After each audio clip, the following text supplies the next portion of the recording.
Hey everybody, it's your friendly neighborhood pastor Eric here with our first installment of DIY Advent.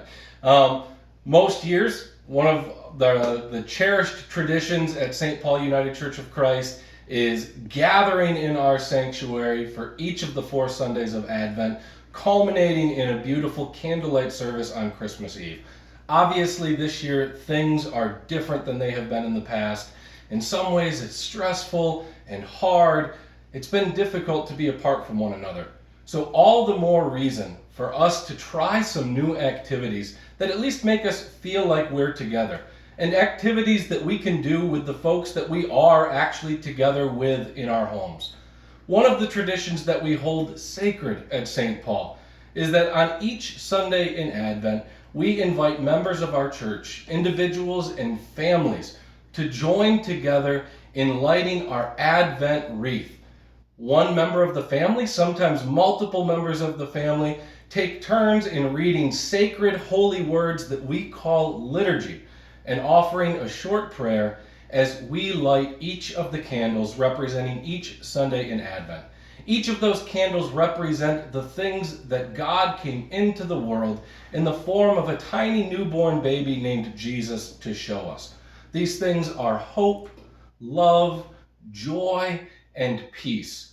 Each candle represents these themes in the Advent season. And so, while we all can't be together and we won't have guests and members and friends and family in the sanctuary to light our Advent wreath, we're going to try making our own very simple Advent wreath at home. And I encourage you at home to use whatever you've got in your house. We're going to have fun with this. And the way that I hope that you'll use this Advent wreath, you're going to end up with animals in this video. You guys all know that already from the things that I've streamed from my house. There's one cat, you may end up with a dog. They may be included in helping you light the Advent wreath, although keep the cats away from open flames. Anyways, to get myself back on track, we can't have our friends and our family together to light our Advent wreath in the sanctuary. We will still light our Advent wreath in the sanctuary on Sunday mornings, but you all won't be in the sanctuary with us. So I hope, or my hope, is that you'll accept the invitation to make your own simple Advent wreath at home, either by yourself or with the family that's in the house with you, and light the candle with us each Sunday. I would love for you to take picture or video of you making the Advent wreath, and then of you and your family lighting that wreath each and every Sunday. I would love for you to send me those pictures and videos so that we can upload them to the Facebook page and share them with the whole church family. People would love to see that. It would be a way for us to feel together through this holy, blessed season of Advent. So, what do you need to make your own Advent wreath? Well, for starters, you need 5 candles. 5. Now I know I only named the 4 candles that we light each Sunday in Advent that represent, in order, hope, love, joy, and peace. And in the center of it all is the candle, of course, that represents Christ, who we name in this holy season of Advent and the Christmas season as Emmanuel, God with us.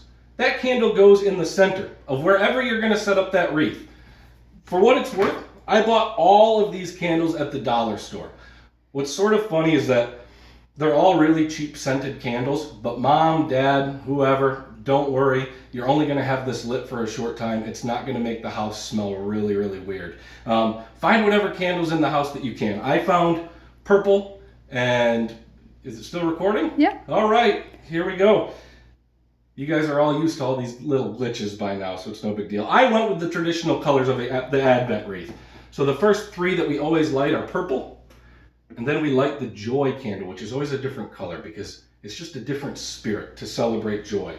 And I went with a white Christ candle, which is usually the color of the Christ candle at the center of our wreath.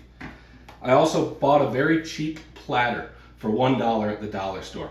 You can use a plate, or you could just set this up on your table if you want. And then I bought a really, really cheap wreath. I think this was like $2. But you might already have a wreath or some green garland in your house that you would wrap around the plate, and that works too. So all I'm going to do is I'm going to place this Christ candle at the center. This is the candle of hope. and love and joy and peace. Let's get them at least looking kind of orderly here. I'm not a big order person, as you guys know, but for the benefit of the video and you all, I'll try to have some order here. And then I'm going to place the wreath over the top. Try to keep that green out of there so that it doesn't catch on fire, because the last thing we need is to have a fun activity that ends up setting something on fire.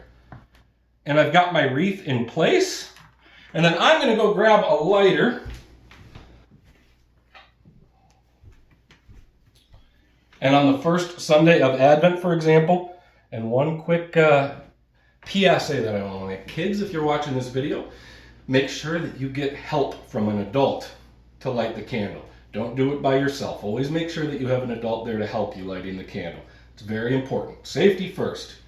All right, and then we will light the first purple candle, which represents hope. And in all of your email inboxes that brought you this same video and activity, I've included all of the liturgy and all of the prayers that you'll need to follow along each week as we light our Advent wreath. So I hope that you'll accept the invitation to give it a shot to make your own very, very simple Advent wreath, or it can be as complex as you'd like it to be. Be creative, have fun, allow this to be a sacred and prayerful time for your family so that we can find new and creative ways to spend the Advent season together. Looking forward to our Advent together, St. Paul. Take care and have a happy Thanksgiving.